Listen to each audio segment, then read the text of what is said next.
Everyone. My name is Divya. I'm a PhD student in the Quaid Morris Lab at Memorial Sloan Kettering, and I'm very excited today to tell you about our work on inferring cancer type-specific patterns of metastatic spread. So as many of you know, cancer cells evolve over time, and at some point in this evolution, some cells acquire the ability to see distant organs or metastasize. And because this evolution is the cause of 90% of cancer deaths, we're really interested in understanding the mechanisms of these metastasizing cells. Some of the open questions about metastasis that we want to probe are what routes cells take to metastasize. For example, I'm showing here that a primary breast tumor is seeding each individual metastasis, but alternatively, the primary breast tumor could seed an intermediate lymph node from which further dissemination occurs. In addition, we want to know if metastases are seeded by single or perhaps multiple clones, and whether metastatic potential is gained once or perhaps multiple independent times during evolution. And we want to know if these questions are maybe cancer type or patient specific. So in order to answer these questions, we need to map the evolution of cancer cells and their migrations. So to do this, we utilize DNA sequencing from patients with at least one primary and one metastatic tumor. The running example I'll use here is a breast cancer patient with metastases in the liver, brain, and a lymph node. And we also infer a clone tree, or the evolutionary history of cancer cells. So here, this node AB represents a population of cancer cells with mutations A and B, or mutation clusters A and B. And from these data modalities, our work infers at what point in the cancer cell's evolution these cells migrate. To break that down a bit more specifically, the first component we infer are these leaf nodes, which represent which clones are observed in which anatomical sites. For example, this shows that clone ABC is present in the lymph node and the liver. And the second component we're inferring is the historical migration of clones, which happens at some point in the past before sampling. This labeling shows that clone A from the breast went and seeded a lymph node, and this clone AB went to seed the brain. And the first challenge of developing a migration history inference method is to properly score these solutions. So let's talk about each variable in turn. The first variable we want to score are the percentages of clones in each site. We represent this by this matrix U. For example, this column ABC shows that it's present in 51% of the liver and 34% of the lymph sample. And these non-zero values of U get attached as leaf nodes to the clone tree. And to score this inferred U matrix, we multiply it by B, which is a genotype matrix 1-to-1 with the clone tree. And we compare the estimated variant allele frequencies produced from this multiplication to the original variant allele frequencies we get from DNA sequencing data using a binomial likelihood model. To score ancestral migrations, we don't have any ground truth on the past migration of a patient's cancer. So here we rely on heuristics such as maximum parsimony of migrations. I'm showing a migration graph here, which is a summary of the full tree on the left. And using this representation, we can calculate previously established metrics that are informative of metastatic spread. As an example, we can count the number of clones that perform migration between multiple sites. We can count the number of clones that travel as a cluster together in the blood vessels or lymphatic vessels, or perhaps one after another between two sites, the number of multi-edges in this graph. And we can also count the number of sites that perform seeding. Here it's the breast and the lymph node. And we represent this inference of this variable with this matrix V. Each column is a one-hot labeling for each of the internal nodes in the migration history. And we basically formulated an objective that uses matrix computations to compute each of the parsimony metrics. And I just show the formulation here to say that theoretically, in the way that we've formulated it, we could feed this objective and the piece from the slide before into a library like PyTorch to use gradient descent to optimize for the matrices we're trying to infer. But as you might have noticed, we're inferring both continuous and discrete variables, so we can't natively take gradients. And because of this, previous methods have used some kind of integer linear programming approach. However, these approaches face drawbacks when used for this domain. First of all, they fail to scale to large inputs and large cancer trees. And in addition, they're unable to capture the uncertainty introduced from DNA sequencing data and a heuristic-based approach, heuristic-based objective, which means that there are usually many equally or similarly likely migration histories for a single patient. So instead, we have opted for a gradient-based method, which allows us to quickly identify multiple modes over a complex posterior. And to accomplish this, we use the Gumbel softmax reparameterization trick, which allows us to get low variance gradient estimates of the discrete variables that are contained in matrix V. So using our approach, our method called Mediant achieves state-of-the-art accuracy in a fraction of the time. So here I'm showing in this green-blue gradient various sizes of our model against the current state-of-the-art method in orange. And we're better able to improve performance on reconstructions of simulated data, and we're able to find multiple optimal solutions much more quickly. So while we were encouraged by these results, we realized when looking at the multiple solutions outputted by our method, choosing the best migration history for a patient involved non-trivial decisions, such as the one shown here.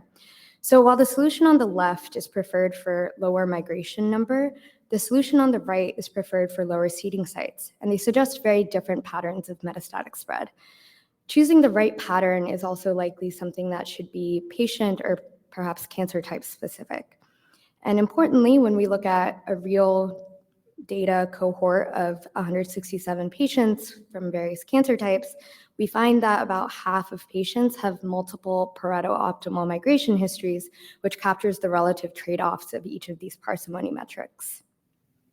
So rather than making a decision a priori on what patterns of metastatic spread are most likely, we hypothesized that we could calibrate these parsimony metrics to biologically relevant data for metastasis, which we call our metastasis priors.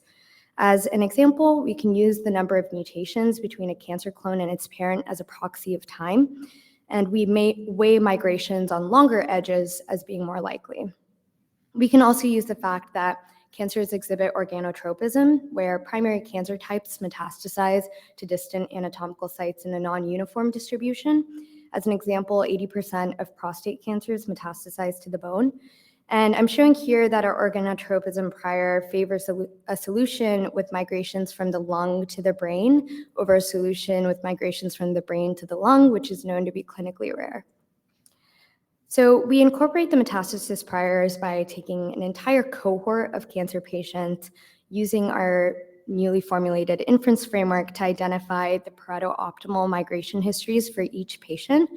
I'm showing a kind of toy example with 2 histories per patient, but in reality, this can go up to something like 20 migration histories per patient in real data. And we then minimize the cross-entropy loss between the parsimony distribution and metastasis prior distribution to fit parsimony metric weights that are specific to a cohort. And this tells us for this cohort how to weigh the relative trade-offs between migrations, co-migrations, and seeding sites. And we then use these calibrated weights to rank each patient's Pareto optimal trees. So I'll share just a few main takeaways we found when applying Mediant to 167 patients across 4 cancer types. So we find that most patients' metastases are seeded directly from the primary tumor, with some notable exceptions, and that metastatic potential is gained in a single evolutionary trajectory, which is both of which are in concordance with previous literature. We also find that polyclonality is more common than previously reported due to our increased sensitivity for detecting seeding clones between both primary and metastatic tumors, as well as between multiple metastatic tumors. And finally, using our calibrated models to each cohort, we find cancer type-specific differences. So for example, we found that non-small cell lung cancer and neuroblastoma patients have heightened metastasis to metastasis seeding, which in neuroblastoma patients we find commonly occurs between, for example, multiple lobes of the brain or multiple lobes of the lung or bone to bone. And in a majority of non-small cell lung cancer patients with MET-to-MET seeding, that's via an intermediate lymph node. So to find more about our method and our findings on patient data, you can find our preprint and GitHub here. I'd like to give a big thanks to the Quaid Morris Lab, and I'm happy to take any questions.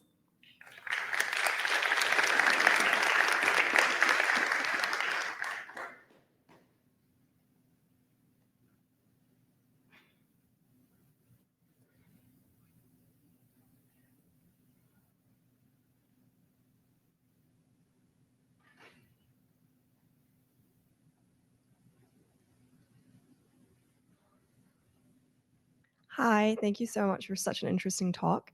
I was curious about using mutation branch lengths to weigh the probability of migrations. Do you think that might be affected by changing mutation rates throughout evolutionary history, for instance, due to treatment and across different patients? Yeah, great question.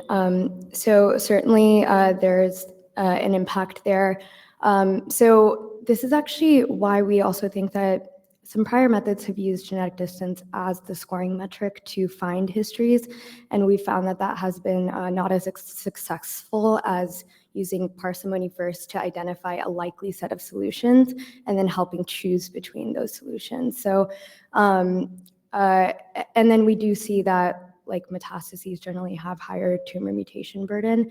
So we do think for the way that we're using it, it's working well. Okay, thank you.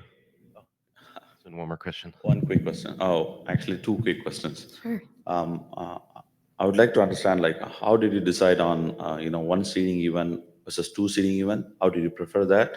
And the next one is, was the treatment data considered at all? Thank you. Yeah, thank you.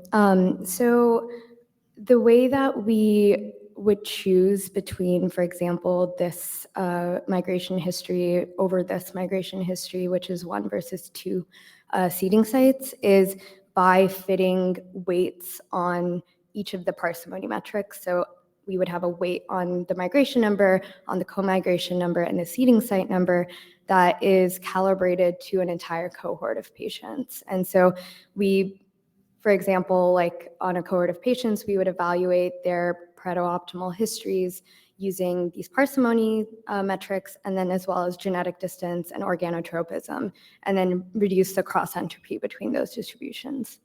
And so then that would give us a relative weighting to like make these decisions. And then we currently don't use any treatment information, but that's a good idea